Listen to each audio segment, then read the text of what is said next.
सखियों ने कहा ब्याह की इतनी जल्दी थी, बिना चिट्ठी के आ गए। लक्ष्मण जी ने कहा देखो बेइज्जती मत करो, हम बिना चिट्ठी के कहीं नहीं जाते। तो सखियों ने कहा निमंत्रण मिला था, चिट्ठी गई थी? लक्ष्मण जी ने कहा हाँ चिट्ठी गई थी। सखियों ने कहा हम तभी मानेंगे जब राम जी अपने मुंह से कहेंगे कि चिट्ठी गई थी। लक्ष्मण जी ने कहा भैया एक बार बोल दीजिए चिट्ठी गई थी, इज्जत बच जाएगी। तो राम जी ने कहा नहीं गई थी चिट्ठी। लक्ष्मण जी ने बात को बदल दिया, सखियों देखो राम जी कह रहे हैं नहीं गई थी चिट्ठी।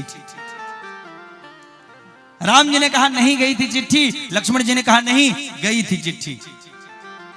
सखियों ने कहा साफ साफ बताओ गई थी कि नहीं गई थी? राम जी ने कहा क्या बताऊं, गई भी थी नहीं भी गई थी। दोनों कैसे हो गया? बोले गई थी चिट्ठी गुरुजी के पास, नहीं गई थी हमारे पास। तो ये सही है राम जी बिना बुलाए आए हैं। क्यों आए? क्योंकि इस धरती पर मां भगवती आदिशक्ति जगतजननी जगदम्बा मां सीता का प्रागट्य हो गया है। महिमा मिथिला की नहीं सजनी, उनकी महिमा जिनकी महिमा।